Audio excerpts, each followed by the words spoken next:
A paz e a graça, meus queridos, que a paz e a graça de nosso Senhor Jesus Cristo seja com todos, que Deus possa nos abençoar mais uma vez. Hoje sábado, hoje uma noite muito especial, e eu queria mais uma vez dividir com vocês um pouco da palavra do Senhor, né? Então vamos orar juntos para podermos meditar um pouco na palavra do Senhor. Querido Deus e Pai Celestial, nós oramos a Ti e pedimos mais uma vez que a graça maravilhosa do Senhor continue sobre as nossas vidas, que o Senhor possa abençoar cada um nessa noite, que está ouvindo e vendo a Tua palavra através, ó Pai Celestial, das redes sociais. Nós oramos ao Senhor e Te pedimos, fala conosco através da Tua palavra, em nome do Senhor Jesus Cristo. Nós oramos e desde já Te agradecemos em nome de Jesus. Eu vos saúdo na paz e na graça de nosso Senhor Jesus Cristo. Que Deus abençoe o seu lar, que Deus abençoe a sua família. Queria te convidar a meditar comigo em nome do Senhor Jesus Cristo, aqui no livro de Tiago, no capítulo de número 2, a partir do verso de número 14. Eu queria falar sobre fé e falar sobre um personagem aqui importante, citar talvez mais de um personagem aqui importante da palavra de Deus e falar de um assunto breve, interessante aqui acerca da palavra de Deus, algo que mexe às vezes conosco, e meditar nesse texto em especial do capítulo 2, a partir do verso 14 do livro ou da epístola de Tiago no Novo Testamento. Diz assim a palavra do Senhor: meus irmãos, que aproveita se alguém disser que tem fé e não tiver as obras, porventura a fé pode salvá-lo? E se o irmão ou a irmã estiverem nus e tiverem falta de mantimento cotidiano, e alguém vos disser, ide em paz, aquietai-vos e fartai-vos, e não lhes derdes as coisas necessárias para, que proveito virá daí? Assim também a fé, se não tiver as obras, é morta em si mesma. Mas dirá alguém, tu tens a fé, e eu tenho as obras, mostra-me a tua fé sem as tuas obras, e eu te darei, ou melhor, eu te darei e mostrarei a minha fé pelas minhas obras. Verso 19. Tu crês que há um só Deus, fazes bem, também os demônios o creem e estremecem. Vamos para o verso 20. Mas, ó homem vão, queres tu saber que a fé sem obras é morta? Porventura, nosso pai Abraão não foi justificado pelas obras quando ofereceu sobre o altar o seu filho Isaque? Bem vês que a fé cooperou com as suas obras, e que pelas obras a fé foi aperfeiçoada. E cumpriu-se a escritura que diz, e creu Abraão em Deus, e foi-lhe isso imputado como justiça, e foi chamado amigo de Deus. Vedes então que o homem é justificado pelas obras e não somente pela fé. E de igual modo, Raabe, a meretriz, não foi também justificada pelas obras, quando recolheu os emissários e o despediu por um outro caminho? Preste atenção, último verso, verso de número 26. Porque assim como o corpo sem o espírito está morto, assim também a fé sem as obras é morta. Ou seja, nós temos aqui em especial um texto que fala de fé e ao mesmo tempo fala de obras, né? Então esse texto aqui é um texto muito conhecido, um texto peculiar, um texto muito falado nas igrejas.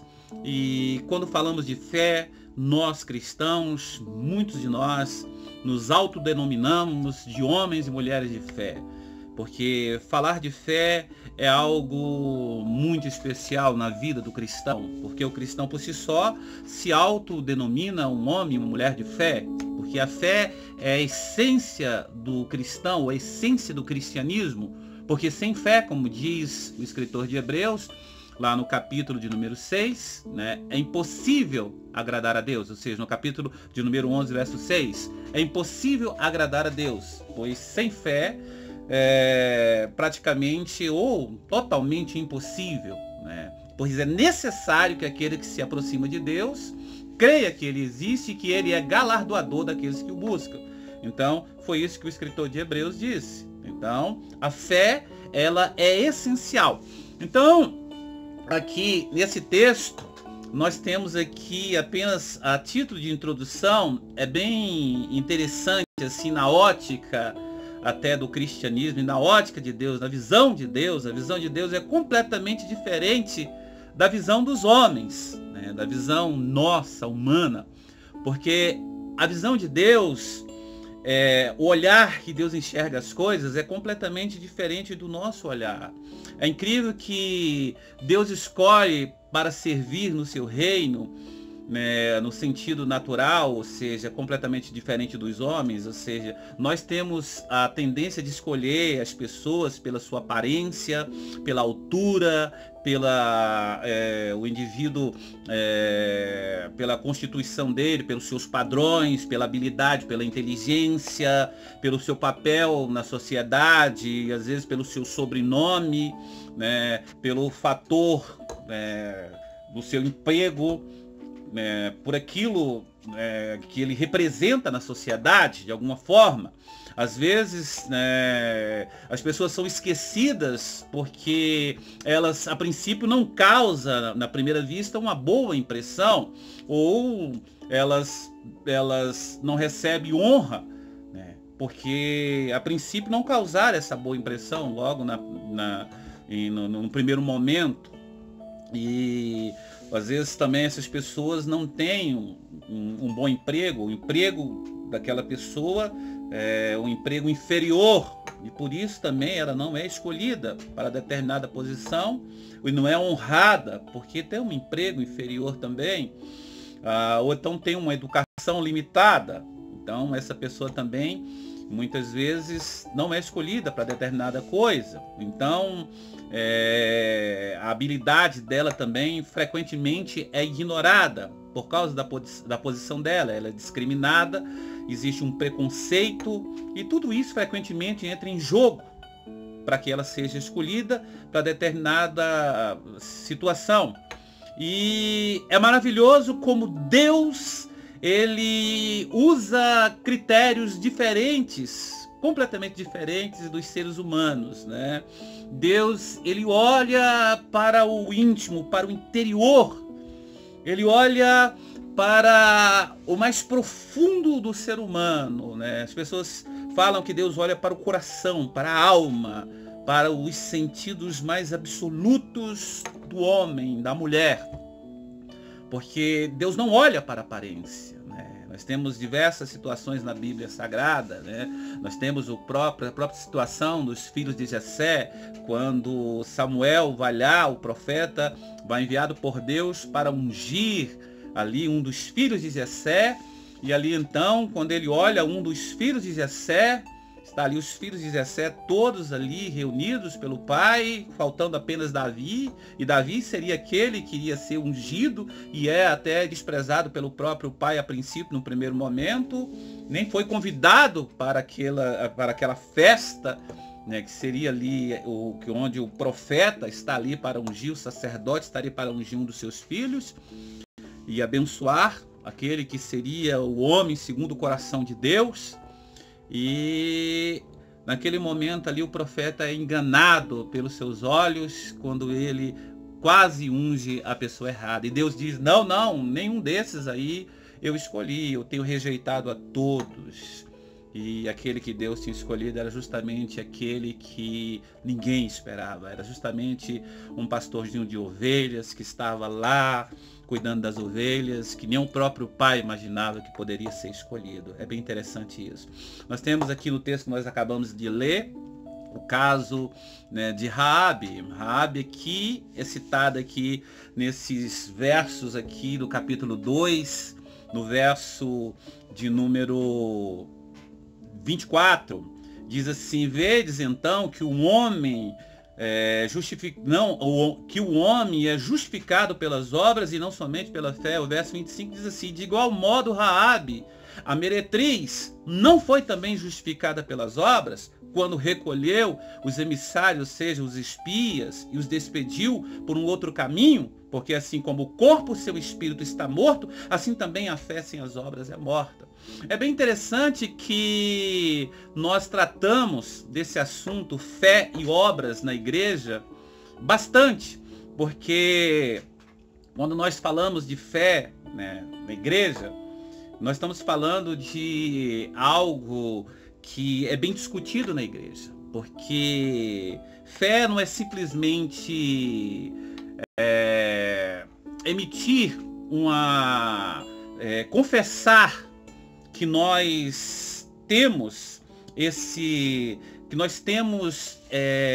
sentimento, ou mesmo que nós exercemos, né, essa atividade, ou confessamos que nós cremos no Deus vivo. Fé não é simplesmente isso. A verdadeira fé, ela não se limita a uma mera confissão. Ela precisa exercer também uma ação. Ela precisa de algo mais. Esse texto de Tiago, capítulo 2, do verso 14 ao verso 23, ele trata do problema que sempre está presente na igreja, daqueles que professam ter fé, mas que ao mesmo tempo não demonstram pelas obras nenhuma evidência. Então esse texto aqui fala disso. E aqui, voltando aqui esse comentário que eu falei aqui acerca de Raabe, Raabe é aquela mulher que, quando os espias vão lá em Jericó, enviados por Josué para espiar a terra e para ver, né, Josué, aquele que é o comandante ali, que envia os espias para, né, entrar na terra, para depois ali, conforme a ordem do Senhor, ele ia entrar com seus homens, com seu exército ali, e tomar posse daquelas muralhas. Era a primeira cidade que ele iria tomar posse, uma cidade completamente cercada por muralhas, era uma fortaleza.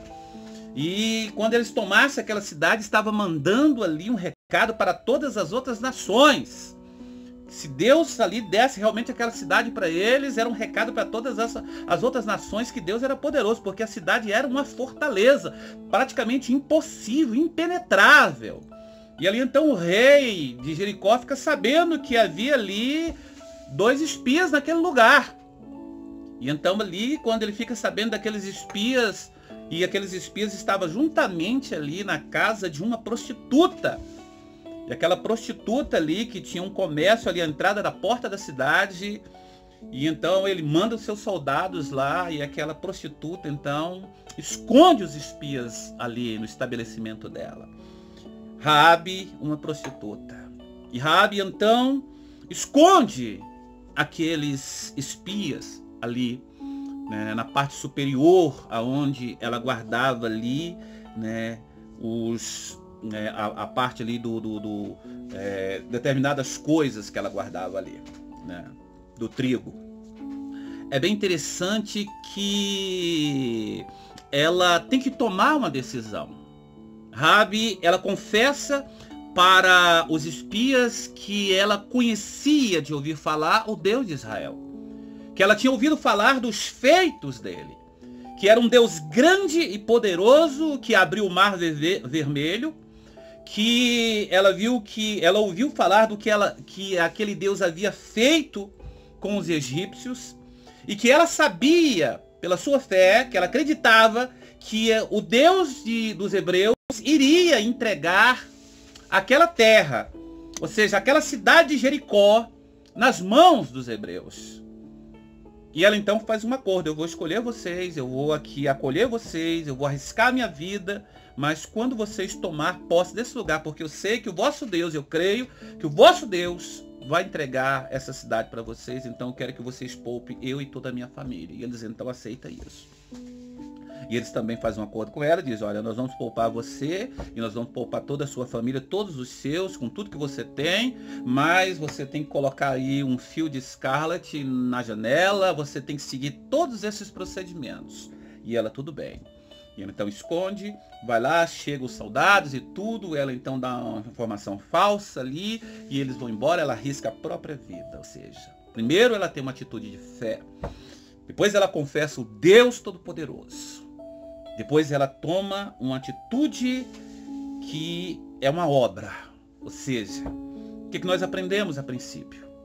Primeiro, ela tem fé, depois ela confessa, depois não basta apenas ter fé e apenas confessar, é preciso exercer, colocar em ação. É preciso que a fé, ela manifeste uma ação. Aquilo que Tiago falou. Tiago, aqui no texto que nós acabamos de ler, ele fala justamente isso. Ele diz assim: vede então que o homem é justificado pelas obras e não somente pela fé.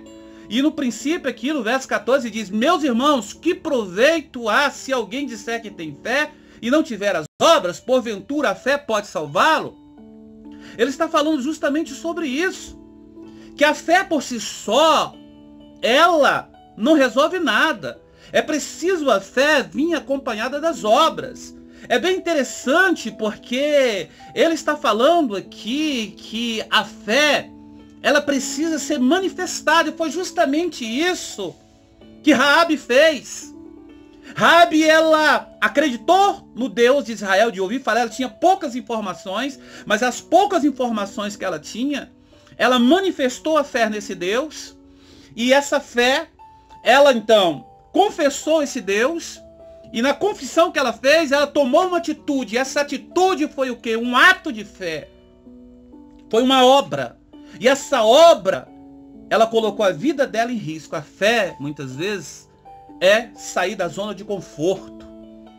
É sair da zona de conforto. E o primeiro ponto que eu comentei, queridos, é que quando nós tomamos uma atitude de fé, Deus, Ele faz essas escolhas.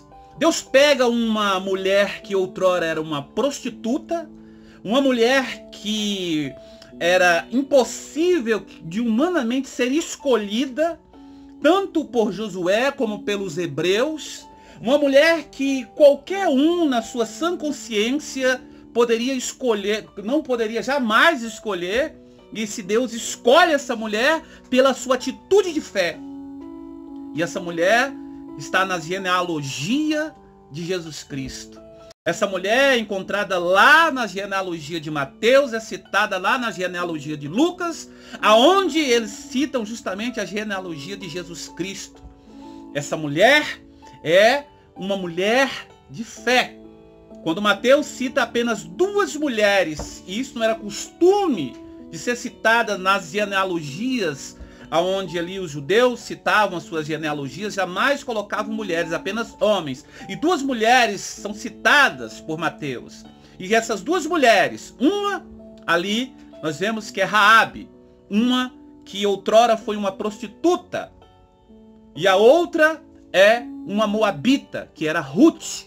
Ou seja, uma que não poderia jamais se casar com o povo de Deus, aonde havia na própria lei que o povo de Deus não podia se misturar com os moabitas.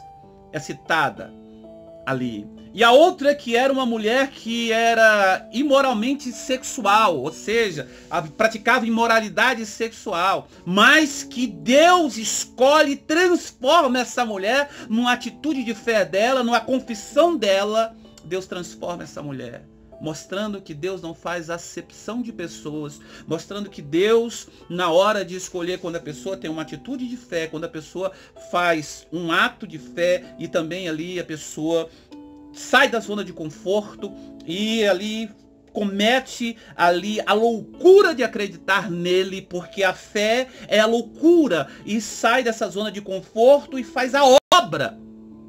E a obra é justamente essa, de arriscar, de sair dessa zona de conforto. Não é apenas uma mera confissão. Não é mera confissão. Não é uma confissão morta. A fé é um ato. É um ato de agir, de ação. Por isso, quando nós falamos de oração, é orar com ação. É a fé num Deus vivo. Então nós temos um texto aqui que nós lemos, que Tiago fala justamente disso. De uma fé com ação, de sair dessa zona de conforto.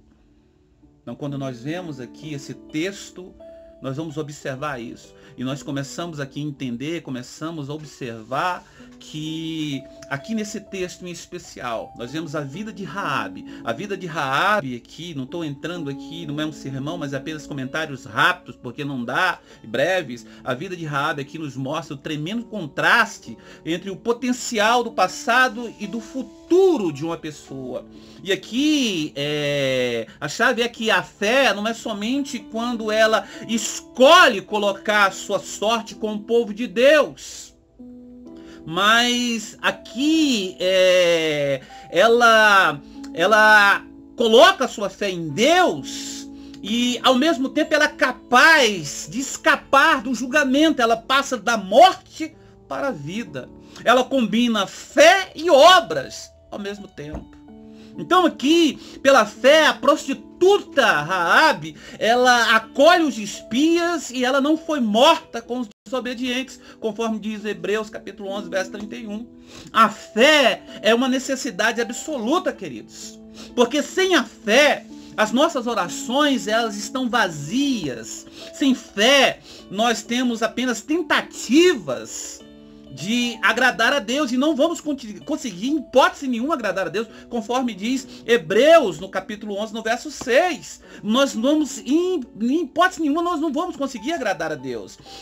Ter uma vida, viver uma vida vazia, sem santidade, é um esforço inútil, de uma tentativa de agradar a Deus sem surtir efeito nenhum. Sem fé é impossível, absolutamente impossível agradar esse Deus, porque o texto aqui nos diz justamente sobre isso.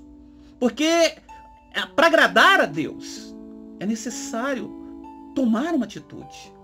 Não basta professar que você tem fé. É por isso aqui que Tiago diz no verso do número 26 do capítulo 2 aqui, que o corpo sem o espírito está morto. Ele está usando aqui essa analogia do corpo humano aqui, do espírito vivificador, para demonstrar a relação entre fé e obras. Ou seja, o nosso corpo, quando nós morremos, quando o espírito sai, acabou, nós morremos.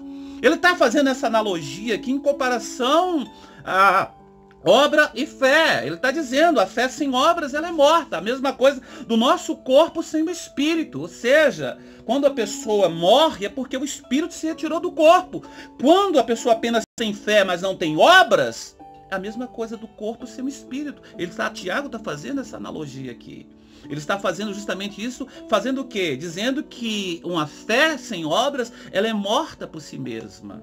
Então, uma crença em Deus, apenas no professar, sem ter obras, sem se manifestar, sem sair da zona de conforto, não reflete uma vida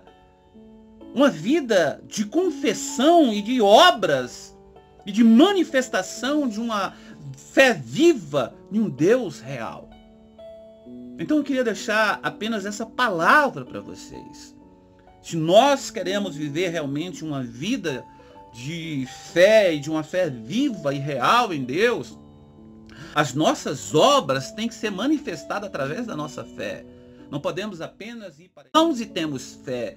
Mostra-me as tuas obras, que eu me mostrarei, como diz Tiago, a minha fé pelas minhas obras. É isso que Tiago está falando. Então, nós temos como cristãos que ter obras para mostrar através da nossa fé. Então não basta dizer, o fato de você ir apenas frequentar uma igreja, o fato de você subir a um púlpito para pregar a palavra, o fato de você pegar e cantar um hino, o fato de você pegar a Bíblia e sentar-se no banco da igreja, na cadeira da igreja, o fato de você simplesmente dizer, eu sou cristão, isso não é ter obras. Ser cristão exige muito mais do que isso. Então, nós precisamos nos exigir mais, manifestar o que de fato nós somos.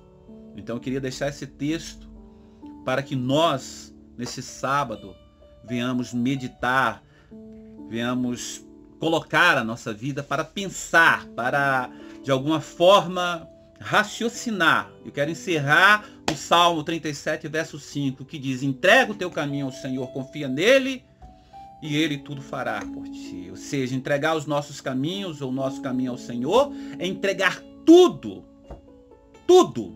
a ele. Tudo que dominamos, o nosso futuro, os nossos desejos, as nossas realizações. Entregar tudo todas as coisas, tudo aquilo que nós dominamos, nossas falhas, sabe, os nossos erros, as circunstâncias da nossa vida, sabe, o nosso compromisso, tudo, entregar tudo, porque Ele é capaz de realizar todas as coisas. Somente Deus pode fazer todas as coisas por nós. Agora nós temos que entregar a nossa vida a Ele. Ele é o Senhor. Ele pode todas as coisas. Por isso nós precisamos confiar a nossa vida nas mãos dele. Ele pode. E Ele está sempre nos surpreendendo. Eu queria, em nome do Senhor Jesus Cristo, orar com você, pela sua família, pedir a Deus pela sua vida, nesse dia tão especial, pedir ao Senhor que Deus possa abençoar a minha e a sua vida, em nome do Senhor Jesus Cristo. Vamos orar ao Senhor, vamos clamar ao Senhor nessa hora, pedir: Senhor, abençoa a nossa vida, abençoa o nosso lar. Vamos orar em nome de Jesus. Pai nosso que estais nos céus, santificado seja o teu nome. Venha a nós o teu reino, seja feita a tua vontade, assim na terra como no céu. O pão nosso de cada dia nos dai hoje. Perdoa as nossas dívidas, assim como nós perdoamos aos nossos devedores. Não nos deixes cair em tentação, mas livra-nos do mal. Porque teu é o reino, é o poder e a glória para todos sempre. Querido Deus e Pai Celestial, no nome santo do teu Filho Jesus Cristo, nós oramos a Ti, em nome de Jesus. E te pedimos agora, Pai, que o Senhor possa abençoar este meu irmão, esta minha irmã, que está orando comigo, que está clamando ao Senhor, que está pedindo ao Senhor um milagre, que está pedindo ao Senhor uma bênção, meu Deus. Que o Senhor possa derramar sobre a vida dessa pessoa a tua unção, que o Senhor possa fazer um milagre na vida deste homem e desta mulher. Que a graça maravilhosa do Senhor venha sobre esta pessoa agora. Que o Senhor possa derramar a tua graça de uma forma sobrenatural. Nós oramos em nome de Jesus. Pai, faz a tua vontade acontecer. Faz em nome do teu Filho Jesus Cristo um milagre agora, Pai. Derrama a tua unção sobre esta casa. Derrama a tua unção sobre esta vida. Cura, transforma, abre portas. Faz conforme a tua vontade. Nós oramos em nome do Senhor Jesus.